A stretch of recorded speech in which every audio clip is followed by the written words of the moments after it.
Hello, this is my roles of a sports psychologist by obviously Carl Winter, Win 16003628. Sorry if I don't sound right, I'm feeling a bit under the weather today. So what is a sports psychologist? A sports psychologist is someone who understands the behaviour of individuals and use specific techniques to identify psychological strengths. An example of a sports psychologist is Pedro Filippo. He is Liverpool FC's leading therapist, and before he was Chelsea FC's therapist, Britain's athletics team, and he was involved in a world title boxing match 16 times. Filippo calms the performances down before their performances so they can perform better. So he helps with all those psychological thoughts before performance. The importance of a psychologist carrying out research. So the importance of this is that they can find out more about the individuals, so they know specific ways to deal with them. They research the likes of traits, which will mean they're finding leadership concepts and more. Furthermore, due to different personalities, therefore they may not react well to constructive criticism. An example of this is a psychologist would research how a player would feel before taking a penalty. They would then identify what the specific problem is and then act on it to strengthen their mental state. The importance of a psychologist having a role in education. Psychologists have a big role in education as they help younger performers deal with difficult environments. This is important because the elite older players will have experience, whereas upcoming young performers won't. So the psychologist would help them with performing and their lifestyles and other problems they may have. An example is a psychologist helping younger performers deal with a more active atmosphere, such as an away game. It is important that a psychologist has a good consultancy skills because they need to discuss with players and coaches the best things to do, whether it is to tell the coaches the best way to teach certain players or to give advice to the players themselves. An example of this is that a psychologist would discuss with an athlete certain things, providing them with skills in which can better their game, helping them perform to the best they can.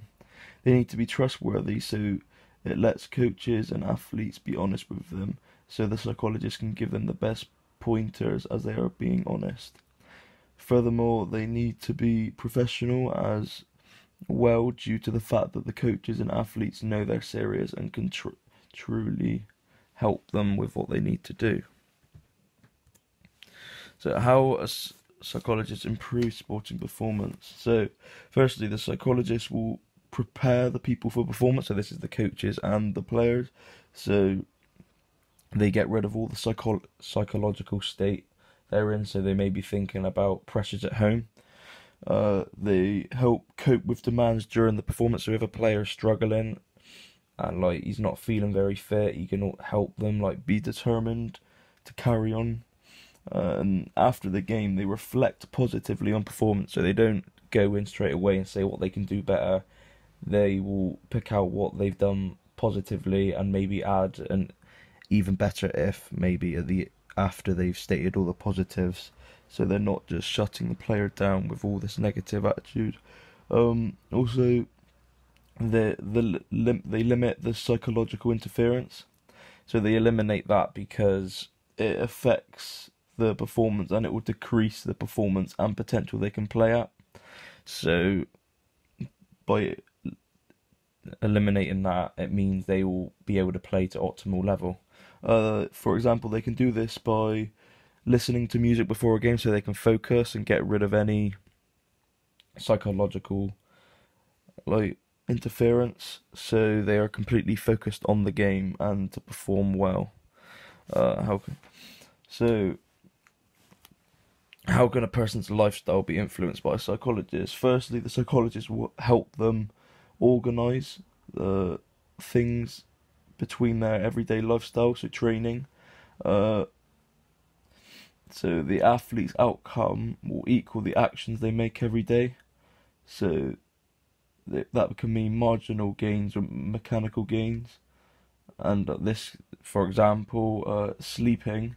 If a player sleeps a certain way and he's in an away game and he has a certain mattress which helps him sleep more, then the psychologist can interfere with that and say they need this certain bedding and they need like this certain pillow so they can sleep the way they want to get the best sleep out of them. So again, like I said, they help the athlete with organising between things like training, work, travelling, eating, sleeping, and relationships and things like that. That is a good example, so good advice to give them. So because if they're not in control, this could lead to stress, and that could lead to distress or the bad way, so they're always stressing out, they're not going to be able to perform very well. And then that distress can lead to anxiety and negativity towards the game, so they're not going to be able to play at optimal level. So for good advice, the psychologist can advise, obviously, you get a good 8 hours sleep, you eat you create a diet plan for you, so you are consuming the right amount of energy to perform the best that you can. Next, how can a psychologist improve the group dynamics? So there's 5 stages in group dynamics. There's forming, storming, norming, performing, and adjourning. So forming is rules and expectations. So if a manager has just came in and with his team, so obviously with a psychologist, this would mean that rules and expectations are made. So having no phones on in the changing rooms while preparing for a game, that could be a rule. Expectations, everyone's in on time and things like that. And if obviously the manager will find that they're not obliging to this rules, that can mean a drop of the squad and things like that. Storming, that's disagreement. So if players have disagreements between each other, the psychologist can sort this out and help them see the bigger picture and help making them work together, because they could be the 2 best players in the team, and if they work together they could be one of the best duos in maybe the league or something, so they get them on the same page. Norming is when people work together, so the whole team is working together for a goal, so that could be winning the league or avoiding relegation. Performing, that's the good execution and being successful. So this is typically where psychologists need to get all the players and all the staff at this stage ASAP. And then obviously adjourning is when the group split up, so maybe the manager leaves or players get sold to different teams, so then the new stage of their career has begun. To do this, the psychologist would have to make sure that all individuals have the same goals. So maybe again that's winning the league or looking to avoid relegation or winning the cup, things like that. They need to analyse behaviour, so some players may not behave rightly, so they get these players to be more respectful and be more professional in what they're doing. They develop a common goal for everyone, so that could be weekly or long term. And also they develop group identity, so obviously this could be with the kits and things like that, so they look as a team and feel as a team. You prescribe leaders, so e.g. roles, that means you're getting them to do it, or there's a merging, and that is on the pitch when people are taking the role as a captain and doing it on their own accord, so hopefully by the end of it everyone will be emerging and helping each other. Example of this is Liverpool. So when Jurgen Klopp got introduced, this means everyone was forming at the start, so new expectations and things like that by the manager and by the staff and the players have all became, and it took them a good 2-3 seasons to all get on the same page and perform to the best they could. So that means the psychologist has got them all on the same page, all working together, and they arguably now have one of the best attacking trio in the league, as the psychologist has got them all working together and broke the icebreaker and things like that. How can a psychologist help an athlete with dealing with injury? So dealing with injury, they can help by the self-efficacy, so building their confidence, as if a footballer has just came back from a 3-month injury, they may not be necessarily up to it. They might be scared to go in for those 50-50s again, as that's what got them injured in the first place. So a psychologist will build up that confidence to allow them to feel safe, to allow them to go into those 50-50s again. Depression could have been involved with this injury.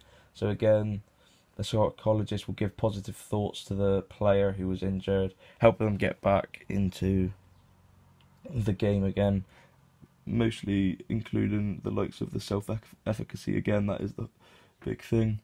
They have a loss of identity maybe, so they were known to play football, but after they got injured you weren't necessarily known to do that anymore, so building that back up again.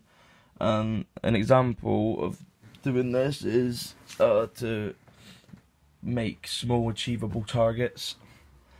So for the likes of Liverpool, Daniel Sturridge, he's known to be really injury prone, and he hasn't been himself for the last 4 seasons. So he has been given small achievable goals to build on his confidence and get him back to where he was, scoring 20 plus goals a season.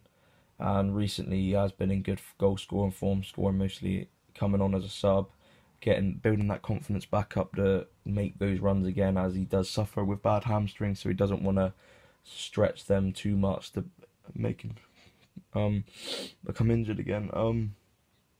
But the psychologist can offer counselling to address the lack of confidence. They can make sure they're dealing with depression and anxiety, develop realistic goals to stop rush back to competition.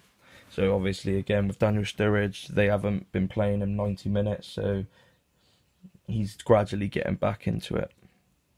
And how can a psychologist help improve coaching? So the psychologist can educate coaches on different skills. So this could be motivation or responding to feedback. They can help the coaches organise fixtures and help them with pressure from fans and media, and also the board of directors. Also, they can help with training and the competitions.